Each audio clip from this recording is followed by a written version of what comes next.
As the controversial Jimmy Savile drama, The Reckoning, airs tonight on the BBC, it prompts deep reflection on how someone as prominent as Prince Charles could have been ensnared by the predator. Savile, once considered one of Britain's most recognizable and beloved television personalities, has now become synonymous with his heinous acts.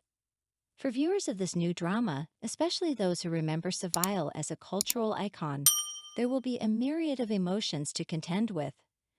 The fact that Prince Charles is among the first names mentioned in connection with Savile is particularly startling. The screenplay, featuring Steve Coogan as the depraved late television presenter, includes archival footage of Savile alongside Charles and Diana. This visual juxtaposition is unsettling, given that Charles and Diana appeared to view Savile as a confidant and advisor. The footage of Savile with the royal couple is disconcerting enough on its own, but when it is contrasted with the horrifying scenes from Savile's decades-long history of pedophilia and necrophilia, viewers are left with a burning question. How could our future king have allowed himself to be drawn into the orbit of such a monstrous individual? Last week, revelations in the Daily Mail unveiled the extent of the relationship between Prince Charles and Savile. So close were they that, following the birth of Prince Harry in 1984, Savile was included in a list of potential godfathers. This list, handwritten by Charles and shared with his private secretary Edward Adiane, was a reflection of the intimacy between the two. Adiane, in turn, discussed it with Sir Alastair Aird, the Queen Mother's comptroller, who reassured Adiane that the matter would be discreetly handled. In the end, Savile did not make the final cut as Harry's godfather, but his association with the royal family persisted. Charles's friendship with Savile continued even into the latter's 80s. On Savile's 80th birthday, Charles sent him Cuban cigars and gold cufflinks with a note expressing gratitude for his contributions to the country. The depth of their relationship raises eyebrows in hindsight, given what we now know about Savile's dark secrets. Savile's ascent to a position of friendship with the royal family was extraordinary, especially considering the revelations about his abusive actions that emerged after his death. Some individuals who had known him in the past were unequivocal about the type of person he was. During his time as a dance hall manager in Leeds during the 1950s, he was seen as a sinister figure with ties to organized crime. He boasted about using violence and acted as a self-appointed judge, jury, and executioner when dealing with troublemakers.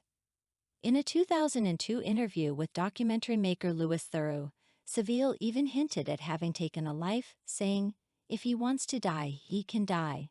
He won't be the first that I put away."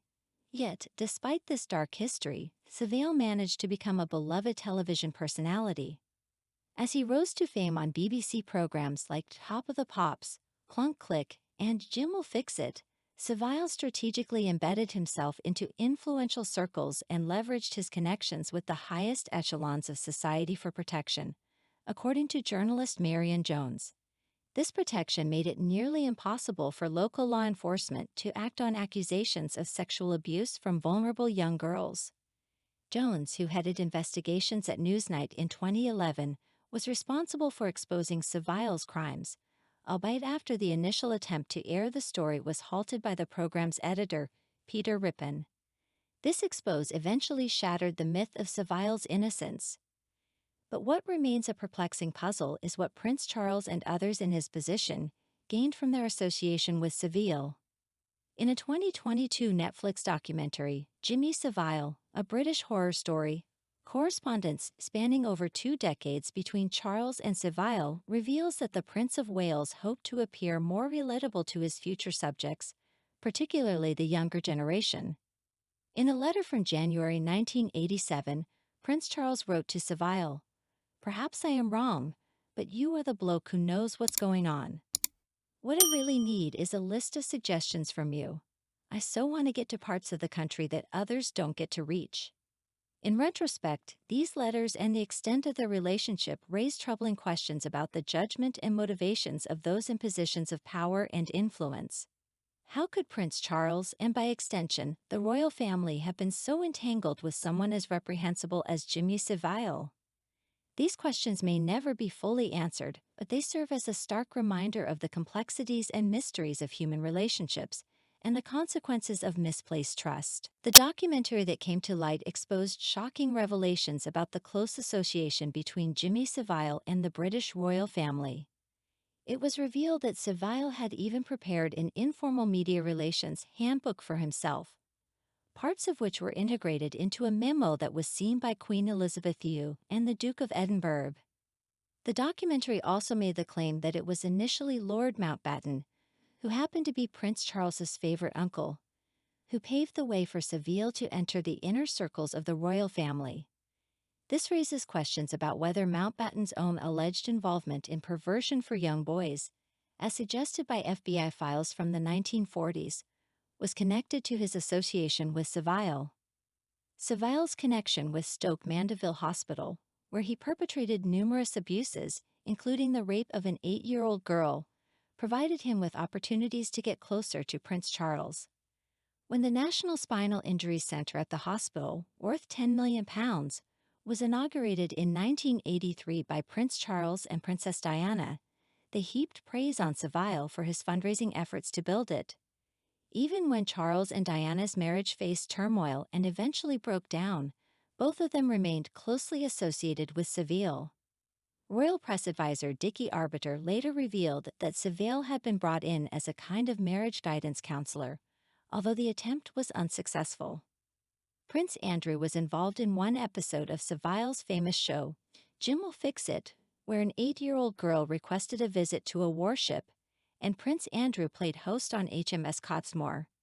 Princess Anne also participated in another episode of the program, while Prince Philip was roped in to support a fundraising campaign for the National Spinal Injury Center at Stoke Mandeville. Prince Charles even sought Savile's advice on meeting the Duchess of York, hoping for some straightforward common sense following the publication of photos showing her feet being kissed by her Texan lover, John Bryan. In the infamous Squidgegate tapes, which recorded conversations between Princess Diana and John Gilby in 1989, Diana mentioned that Jimmy Savile had informed her about Prince Charles seeking his help with the Duchess of York and referred to Savile as a sort of mentor to Prince Charles. In a letter written the following year, Prince Charles praised Savile for his ability to understand people and his practical and skeptical nature. However, Prince Charles was not the only member of the royal family who admired Savile. His father, Prince Philip, also held a degree of admiration for the TV personality. It must be acknowledged that Savile managed to deceive much of the arts and television community, and more significantly, the viewing public with his malevolent facade. Nevertheless, there were persistent rumors about Savile's involvement with underage girls dating back to 1990, when journalist Lynn Barber first published them. Marion Jones, in an article for the Daily Mail, questioned whether Charles's PR and media advisors should have raised concerns about Savile's role as his mentor. When Jimmy Savile passed away in 2011, Prince Charles expressed his sadness, but his current thoughts on Savile and the evidently misguided friendship remain unknown. The revelations in the documentary have cast a shadow over this association, leaving many with unanswered questions about the extent of Savile's influence within the royal circles and the reasons behind it. Dear friend, if you like everything new about the royal family and don't want to miss all the novelties, subscribe to our channel and like it. By doing so, you take part in our development. We work for you.